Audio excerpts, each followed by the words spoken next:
घंटे में स्वागत आपका। मैं हूं योगेंद्र, आप देख रहे हैं खास खबर। और खास खबर में हम बात करेंगे प्रधानमंत्री नरेंद्र मोदी से एक दिन पहले जब हम चर्चा कर रहे थे तो ट्रंप की बातचीत हुई। लगभग 35 मिनट की बातचीत बताई जा रही है, लेकिन अमेरिकी समय के अनुसार ये चर्चा सुबह हुई और दोपहर में आसिम मुनीर जो सेनाध्यक्ष हैं पाकिस्तान के, उनके साथ लंच। सियासी गलियारों में नहीं, डिप्लोमैट्स तो इस बात को लेकर के चर्चा कर रहे हैं कि क्या खिचड़ी पकी है। ट्रंप की मुलाकात मोदी से G7 ग्रुप में हुई, उसके बाद वॉशिंगटन में उन्हें आमंत्रित किया गया, लेकिन मोदी नहीं गए। 35 मिनट की चर्चा में क्वाड की जो बैठक होगी उसके लिए आमंत्रित किया, जिसके लिए हामी भी भरी है कि ट्रंप आएंगे उसमें।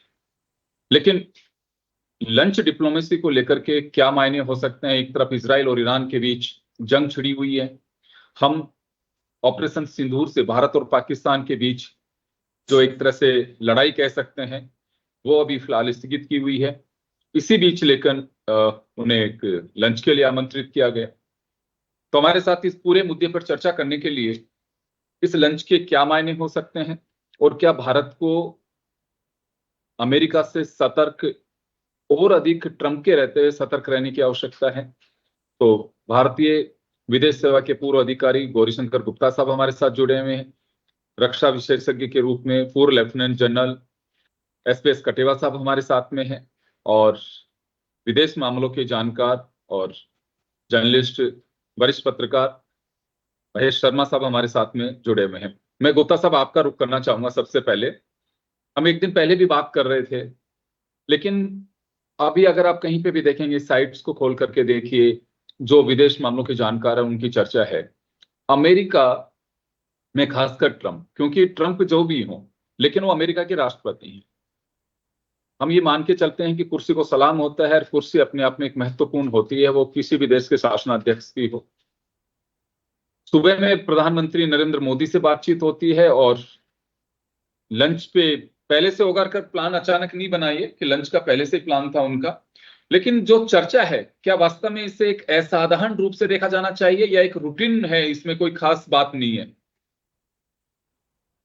योगेंद्र जी नमस्कार, आपको, को पैनलिस्ट को और आपके सभी दर्शकों को।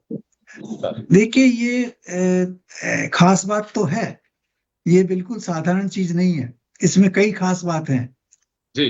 पहली चीज तो ये पाकिस्तान की जो पॉलिटिकल लीडरशिप है उसके ऊपर बड़ा तमाचा है कि ट्रंप ने उनके सेनाध्यक्ष को बुलाया है, प्राइम मिनिस्टर को नहीं बुलाया, पहली चीज। दूसरी चीज, मेरे विचार से ये पहली बार है कि अमेरिकी राष्ट्रपति ने किसी सेनाध्यक्ष के साथ लंच किया हो डायरेक्टली। मेरे को ऐसी कोई इंस्टेंस पता नहीं है, हो सकता है ऐसी इंस्टेंस हुई हो, लेकिन डिक्टेटर्स, पाकिस्तानी जो डिक्टेटर्स थे, जो सेनाध्यक्ष थे और बाद में प्रेसिडेंट या प्राइम मिनिस्टर बन गए, हाँ, तो उनके साथ जरूर उन्होंने लंच डिनर किया हुआ है। लेकिन सिर्फ सेनाध्यक्ष के साथ मेरे को ऐसा कोई स्मरण नहीं है। और मैं ये मानता हूं कि ट्रंप जो है वो काफी स्मार्ट है, उसको आप इस तरह से डिस्काउंट भी नहीं करें कि उसने ये कोई बेवकूफी का काम किया है। तो इन चीजों को ध्यान में रखते हुए मैं ये कहूंगा कि जो प्रधानमंत्री मोदी जी के साथ उनका जो टेलीफोनिक कन्वर्सेशन था, वो कन्वर्सेशन जो है बेसिकली उनको शायद स्पेसिफाई करने के लिए, एक बैलेंस रखने के लिए किया गया था, क्योंकि वो लंच का एंगेजमेंट तो पहले से ही फिक्स था और उनके साथ कनाडा में बात नहीं हो पाई थी क्योंकि वो G7 समिट से जल्दी निकल गए थे। तो उसको एक बैलेंस बनाने के लिए कि प्रधानमंत्री जी नाराज नहीं हो जाए, इसके लिए उन्होंने उनको कॉल किया होगा और कुछ विचार विमर्श किया होगा।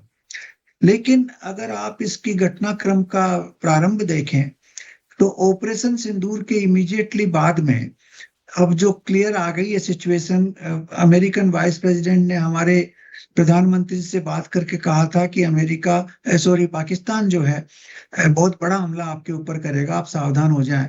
तो ये एक पाकिस्तान के साथ उनका कांटेक्ट था और वो हमको चेतावनी के रूप से दे रहे थे कि आपके ऊपर हमला हो सकता है।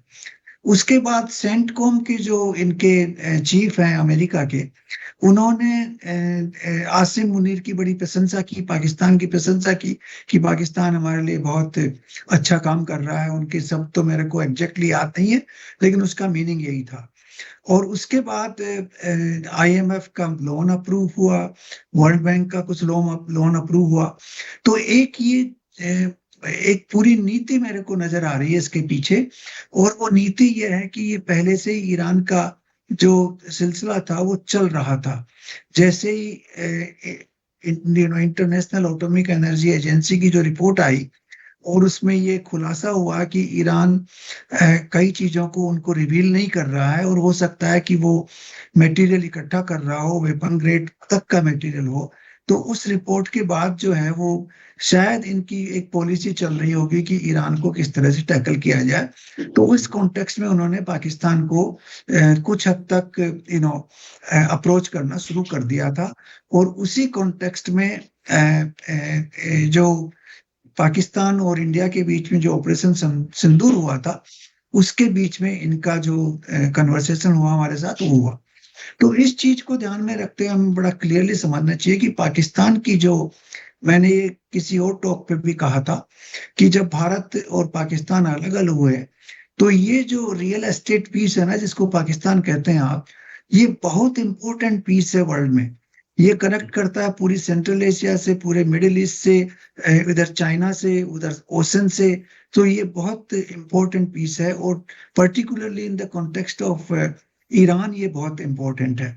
तो मेरे को लगता है कि वो चाहते होंगे कि एक तो पाकिस्तान ज्यादा आवाज नहीं करे, चुप रहे। दूसरा, उनको अगर ईरान को वो समझा सके तो समझाए कि आप इस चीज को मान लें कि आपको न्यूक्लियर वेपन नहीं डेवलप करना है, तो शायद वो उसको मान लेंगे तो आगे वार नहीं बढ़ेगा।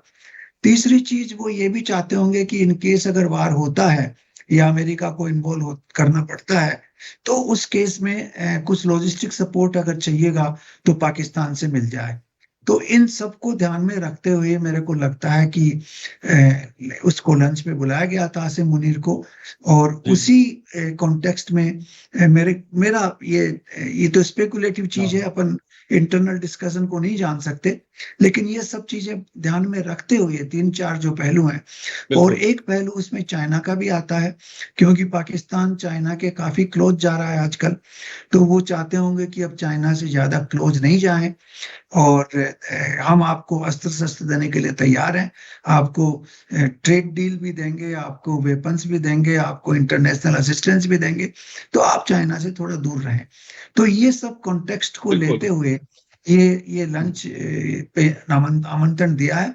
लेकिन मैं इसको कहूंगा कि ये पाकिस्तानी प्रधानमंत्री और उनके प्रेसिडेंट के ऊपर बहुत बड़ा तमाचा है, पाकिस्तान की जनता के ऊपर तमाचा है। लेकिन जो भी है, ये एक स्मार्ट मूव है, लेकिन इतना स्मार्ट भी नहीं है, क्योंकि वो चाहते तो इसको गुप्त रूप से भी कर सकते थे। वो कह सकते थे कि आप डिफेंस सेक्रेटरी से मिल लें, और वहां भी ये चर्चा हो सकती थी। लेकिन उन्होंने इसको एक बहुत बड़ा इवेंट बना दिया, डायरेक्टली प्रेसिडेंट के साथ लंच करके। तो शायद उन्होंने कुछ दिखाना चाहा होगा, कुछ मैसेज संसार को भेजना चाहा होगा। ये भी एक इसका उद्देश्य हो सकता है। तो मैं ये समझता हूँ कि ये एक बहुत अहम डेवलपमेंट है, और भारत को इसके लिए सतर्क रहना चाहिए। एक तो बिल्कुल मैं वापस आ रहा हूं सर आपके पास में। मैं कटेवा साहब का रुख करना चाहूंगा। सर, अगर अपन पॉइंट ऑफ डिफेंस से देखें हम, तो क्या लगता है आपको कि इस तरह की जो एक एक्टिविटी है, क्योंकि पश्चिम और मध्य एशिया दोनों में इस वक्त तनाव के हालात बने हुए हैं, और ऐसे में जनरल मुनीर को बुलाया जाना, निश्चित रूप से चर्चाएं हुई होंगी। एक बार फिर दोहरा है कि चलिए, आपने मेरी बातें मानी दोनों ने, और इस युद्ध को एक तरह से रोक दिया, समाप्त नहीं कहा, रोक दिया। तो हमें कहीं सतर्क रहने की आवश्यकता है, क्योंकि जैसे अभी गुप्ता साहब ने कहा कि चाइना की काफी क्लोज आने की कोशिश, और चाइना के नजदीक जा रहा है पाकिस्तान, उसी तरह से हम भी एक ट्रैक में एक आशंका जाहिर की जा रही है कि अमेरिका की काफी क्लोज जाने की कोशिश कर रहे हैं। यही बड़ी वजह है कि रूस ने भी इस मुद्दे पर, जब हमारा ऑपरेशन सिंदूर चल रहा था, तो खुलकर समर्थन नहीं किया। पाकिस्तान अपनी भूमिका के लिए, चाहे वो चाइना के नजदीक हो, लेकिन ये कहा जाता है कि चाइना ने हिडन रूप से उसकी हेल्प की। तो क्या यह एक ऐसा मौका है कि हमें थोड़ा सा अमेरिका के साथ में सतर्क रहने की आवश्यकता है? देखिए योगेंद्र जी, जैसा कि गुप्ता साहब ने बताया कि किसी भी सेना अध्यक्ष को, किसी भी, और वो भी पाकिस्तान जैसे देश के सेना अध्यक्ष को व्हाइट हाउस में यूएस के राष्ट्रपति ऑफिशियल लंच पे उसे इनवाइट कर रहे हैं, ये प्रोटोकॉल के, किसी भी प्रोटोकॉल के खिलाफ है। मतलब बिल्कुल ठीक बात है, it is beyond the protocol. अगर जरूर, ये बात जरूर है कि जो फील्ड मार्शल मुनीर है वो वहां 7 दिन की यात्रा पे हैं अमेरिका में, और उससे पहले 3 दिन पहले ऐसे ही खबर आई थी कि वहां का जो अमेरिकन आर्मी डे है उसके अंदर वो चीफ गेस्ट होंगे, जो सब्सिक्वेंटली व्हाइट हाउस ने डिनाई किया कि हमने किसी भी फॉरेनर आर्मी चीफ को। ये कई दिन से सर चर्चा चल रही थी कि मुनीर को उन्होंने एज ए गेस्ट बुलाया। एक बार इस तरह की सोशल मीडिया में भी चली कि मुनीर वहां पे मुख्य अतिथि होंगे यूएस आर्मी की आर्मी डे सेलिब्रेशंस पे। मुख्य अतिथि तो प्रेसिडेंट ही होते हैं, guest of honour. Guest of honour, हाँ गेस्ट ऑफ ऑनर थे, चीफ गेस्ट नहीं, गेस्ट ऑफ ऑनर। जैसे हमारे 26 जनवरी के अंदर हमेशा एक फॉरेन का हेड ऑफ स्टेट आते हैं, becomes the guest of honour. इस तरह से ये सब बातें थी, पर व्हाइट हाउस ने डिनाई किया कि हमने किसी भी सेना अध्यक्ष को इस फंक्शन के लिए इनवाइट नहीं किया। परंतु उसके 1-1.5 दिन बाद फिर से उनका लंच का जो प्रोग्राम निकला व्हाइट हाउस का, उससे सारी सब कुछ, ये इसका आश्चर्यजनक बात है।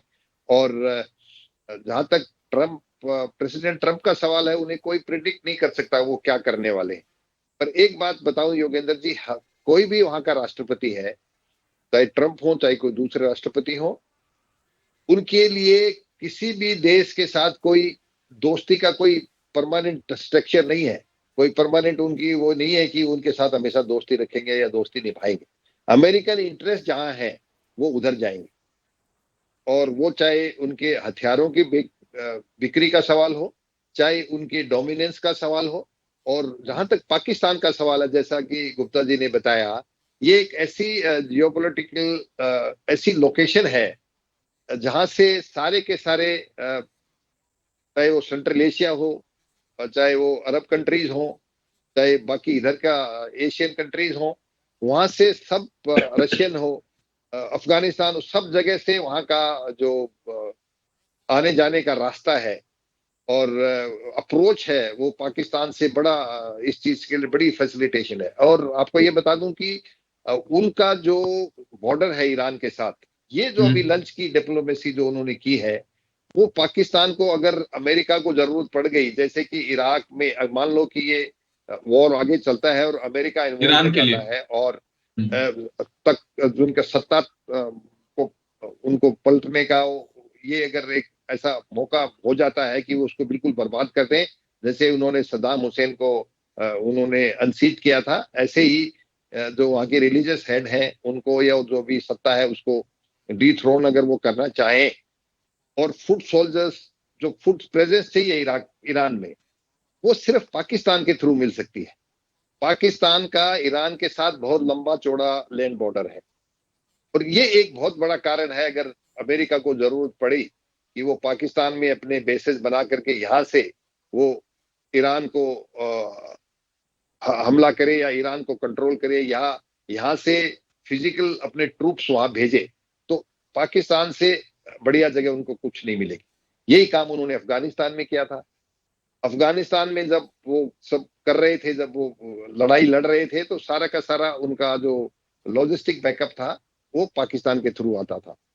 तो ये एक बहुत बड़ी एक वो है डेवलपमेंट। और भारत को हमेशा इस बात के लिए हमेशा सतर्क रहना चाहिए कि अमेरिका के ऊपर पूरी डिपेंडेंसी से कोई फायदा नहीं है।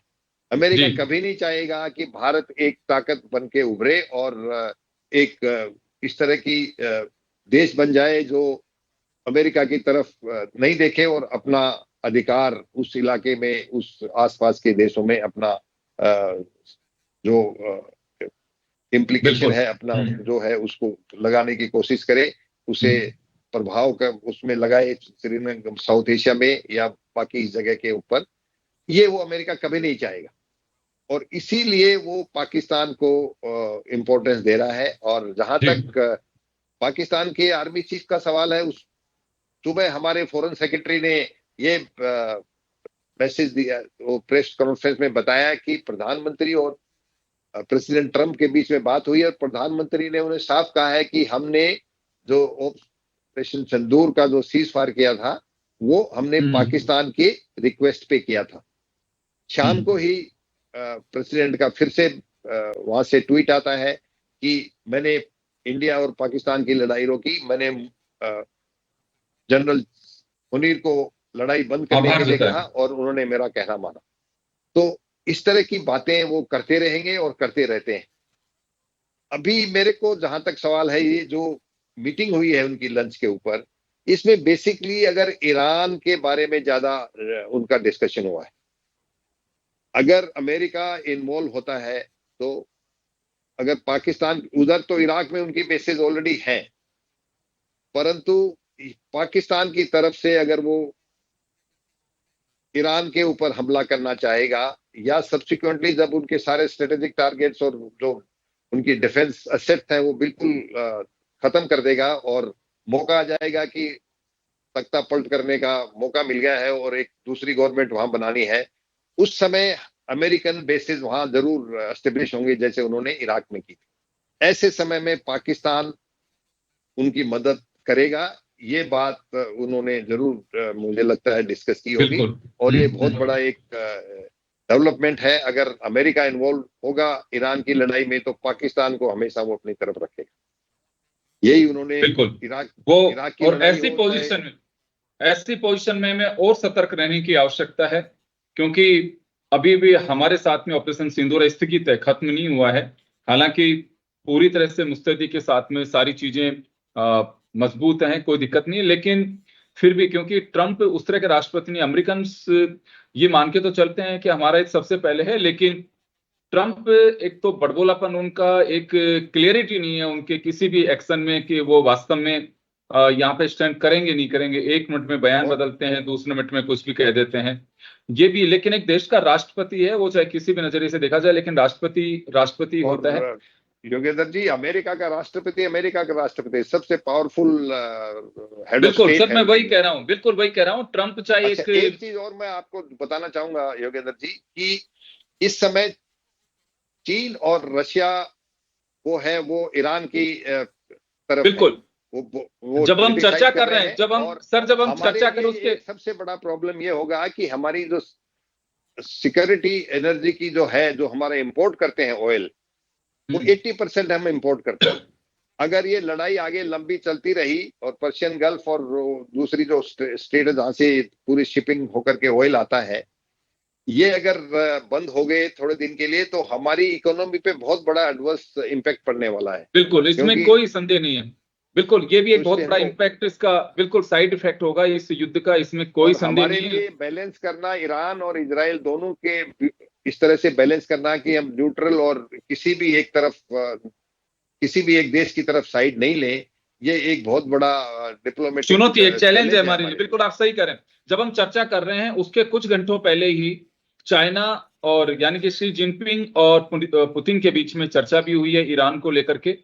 तो ये लड़ाई, क्योंकि दोनों ही तरफ से जब ढाल और सब चीजें दिखाई देती हैं कि मेरी मजबूत दीवार कोई खड़ी है, तो फिर मुझे लगता है कि ये लड़ाई इतनी जल्दी खत्म होने वाली नहीं है। क्योंकि जिस तरह से हॉस्पिटल और दूसरी जगह पे हमले किए हैं ईरान के मिसाइल से, उसमें भी कहा गया है इजराइल की ओर से, नेतन्याहू ने, कि ये कीमत तो चुकानी पड़ेगी। खैर, लेकिन मुद्दा आज मेरा लंच वाला होगा। मैं महेश जी का रुख करना चाहूंगा। महेश जी, क्या ये संभावनाएं बन सकती हैं मुनीर को बुलाना और उनके प्राइम मिनिस्टर को और प्रेसिडेंट को आइसोलेट कर देना और सेना अध्यक्ष को बुला लेना? ये बात सही है? पहले जनरल अयूब हो, चाहे जियाउल्लाह को, या फिर जो पहले कारगिल के वक्त, हाँ, मुशर्रफ, इन लोगों को बुलाया गया वहां पे, लेकिन एज ए राष्ट्रपति, क्योंकि वो तख्ता पलट करके और उन्होंने सत्ता कब्जे में लेगी और तानाशाह की तरह गए, उस तरह से उन्हें प्रोटोकॉल दिया गया। ये पहली बार है, तो पहली बात तो पाकिस्तान के लिए, चुनी सरकार के लिए बड़ी हास्यास्पद स्थिति है। दूसरा, क्या ट्रंप से अगर चर्चा हो, और क्या ये बात, जैसे कि गौरीशंकर जी का लंबा एक एक्सपीरियंस है और दिखाई भी देता है कि ईरान को और इजराइल वाले मैटर पे ही उन्होंने बुलाया होगा, ज्यादा चर्चा उसी पे की होगी। हो सकता है कि ऑपरेशन सिंदूर और दोनों के बीच जो चला उस पे भी चर्चा हुई हो। क्या तख्तापलट की संभावनाएं बन सकती हैं वहां, क्योंकि वहां नई बात नहीं है। और दूसरा, ईरान के लिए, ईरान के खिलाफ, क्योंकि अभी ऑपरेशन सिंदूर में कुछ चीजें ईरान ने पाकिस्तान के पक्ष में कुछ अपने बयान वगैरह दिए, तो ये भारत के लिए कुछ स्थिति थोड़ी अलग हो सकती है, या ऐसे हालात पैदा कर सकते हैं ट्रंप? नहीं, बहुत तेजी के साथ दुनिया में जो रणनीतिक, जो ये सामरिक और रणनीतिक संबंध जो तेजी से बदलाव आ रहा है ना, उसके पीछे काफी कुछ हो रहा है। सबसे पहले इस लंच के बाद की मैं थोड़ा सा जिक्र करूंगा। मुनीर ने ट्रंप को नोबेल पुरस्कार देने की बात कही। वो बटरिंग भी है सर एक तरह से। पाकिस्तान के युद्ध को समाप्त करने में उनका बड़ा योगदान रहा। एक चीज, एक तो ये डेवलपमेंट है। दूसरा, आपने देखा होगा कि कुछ 4-5 दिन पहले ईरानी एक मंत्री ने, बड़े मंत्री ने ये कहा था कि जो पाकिस्तान के पास बम है वो हमारे लिए, हमारे काम का ही है वो बम। तब मतलब इसका मतलब है इजराइल को जवाब देने के लिए कि वो जो हम पाकिस्तान का बम भी इस्तेमाल कर सकते हैं। उनका ये एक बयान ये था। तो ऐसी सूरत में ये जो बैकग्राउंड जो चल रही है स्टोरीज, वो इसमें कहीं ना कहीं जो रणनीति जो चल रही है उसके पीछे जो है ईरान को घेरने की एक मंशा है। और साथ साथ ही जिस तरह से वो बार बार में जो भारत के लिए कह रहे हैं ऑपरेशन सिंदूर के बारे में लेकर के कि मैंने हस्तक्षेप किया था, मैंने वो किया था, लेकिन अब वो पलट गए हैं। वो ये कह रहे हैं कि नहीं नहीं नहीं, हमने तो पाकिस्तान से किया था, पाकिस्तान को रोकने के लिए कहा था। तो कहीं ना कहीं ऐसा लग रहा है कि वो भारत को इतना तवज्जो नहीं देकर के फिलहाल जो है ट्रंप ईरान को दोनों तरफ से घेरने के लिए, जैसे कि पूर्व वक्ताओं ने बताया कि इराक में भी उनका बेस है, अमेरिका का यहाँ पे भी बेस है। तब जब उसको 3 तरफ से, इजराइल इधर से, मतलब इराक इधर से, पाकिस्तान से अगर उनको सहायता मिल जाती है तो उनको बड़े मदद मिल सकती है। अब चूंकि वहां पे जो मौजूद पाकिस्तान में मौजूदा राजनीतिक जो दल हैं उनका कोई वजूद नहीं है, गठबंधन की सरकार है वो, वहां उनका मतलब कोई भी ताकतवर नेता नहीं है। शहबाज शरीफ कहने को मतलब वहां पे जो प्रधानमंत्री हैं, लेकिन उनके ऊपर जरदारी ये हैं जो ट्रिपल पी के मतलब क्या कहते हैं रिप्रेजेंटेटिव है। तो ऐसी सूरत में कोई एक मत तक नहीं पहुंच पाएगा। तो इसलिए इसने स्मार्टली मुनीर को बुलाया लंच के लिए कि ताकि सबसे ज्यादा खतरा, इससे बात पावरफुल जो है, राजनीतिक दल इतने पावरफुल नहीं है पाकिस्तान में। पाकिस्तान में पावरफुल सेना है, सेना अध्यक्ष ही होता है। अब चूंकि उनको नहीं तो क्या कारण थे कि भारत से पिटाई होने के बाद में भी मुनीर को फील्ड मार्शल वहां की मतलब सरकार ने दिया, एक पद भी जो दिए। एक ये सोचने की बात। तो अमेरिका किसी का एक तो सगा नहीं है, दोगला है। दोगलेपन में अपना इंटरेस्ट देखता है, बिजनेस देखता है। और पाकिस्तान में इंटरेस्ट उसके 2 भी हैं। एक तो वो क्रिप्टो करेंसी का भी एक मतलब क्या कहते हैं करना चाह रहा है। फिर बलूचिस्तान में जो रेयर जो मिनरल्स हैं उनका भी सौदा करना चाह रहा है। मतलब काफी कुछ मतलब उसके मतलब पाकिस्तान को पटा के रख रहा है ताकि वो चीन के पाले में नहीं चले जाए, या रशिया के, जैसा कि जो काफी निकट जा रहा था, जैसे बांग्लादेश में भी जो भी हो रहा है, जो भी हुआ है, तो वो चीन का भी प्रभाव है उसमें। तो ये इन चीजों को रोकने के लिए ही बांग्लादेश को भी अंतरराष्ट्रीय मुद्रा कोष से मदद दी, इधर पाकिस्तान को भी मदद देने का राज यही है कि मतलब वो जैसे तैसे हमारे पाले में बने रहें और हमारे कभी कोई जरूरत पड़ जाए तो हमारे को मतलब क्या कहता है वो सुविधाएं उपलब्ध कराएं, जो किसी पड़ोसी देश को लेसन दिखाना हो, सिखाना हो, या मतलब क्या कहता है उसकी सत्ता को मतलब क्या कहते युद्ध में उसको जीतना हो। तो ये मतलब मकसद ये निश्चित रूप से जितना भारत के खिलाफ नहीं। जितना भारत के खिलाफ नहीं, जितना कि ईरान के खिलाफ स्ट्रेटेजी तय करने के लिए मुनीर को बुलाया गया। बिल्कुल आप सही कह रहे हैं, क्योंकि देखिए खैर ट्रंप के अकेले का दिमाग नहीं चलता है, हर देश के अंदर यही होता है, बाकायदा एक प्लेटफॉर्म तैयार किया जाता है किसी भी बात के लिए, किसी भी घटनाक्रम को अंजाम देने के लिए या किसी भी तरह की चीज के लिए। मैं रुक करना चाहूंगा गुप्ता साहब का। सर ये केवल ट्रंप की उपज नहीं कह सकते, इसे हम ये माना जा सकता है, क्योंकि एक पूरा धरातल तैयार किया जाता है कि हमें क्या करना है। रणनीतिकार बहुत सारे होते हैं, अगर पाकिस्तान भी तो उपज केवल अकेले ट्रंप की हो सकती है, या थोड़ा सा यहाँ पे ऐसा तो नहीं है कि ट्रंप को नागवार गुजरा हो। जब G7 की समिट को बीच में छोड़ के आए थे तो वाशिंगटन आमंत्रित किया था मोदी को। देखिए योगेंद्र जी, इसमें जो अमेरिका की सेंट्रल कमांड है ना, उसका बड़ा रोल है, क्योंकि सेंट्रल कमांड ही इस एरिया को कवर करती है। और उनके जो चीफ हैं सेंट्रल कमांड के, वो उन्होंने बताया होगा ट्रंप को कि पाकिस्तान की लॉजिस्टिक मतलब जो लोकेशन है वो लॉजिस्टिक्स में काफी सपोर्ट कर सकती है, और पहले अफगानिस्तान के टाइम में भी इन्होंने अच्छा रोल अदा किया था।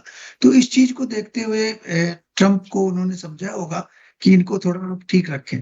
लेकिन इसमें दो तीन चीजें मैं और ऐड करना चाहूंगा।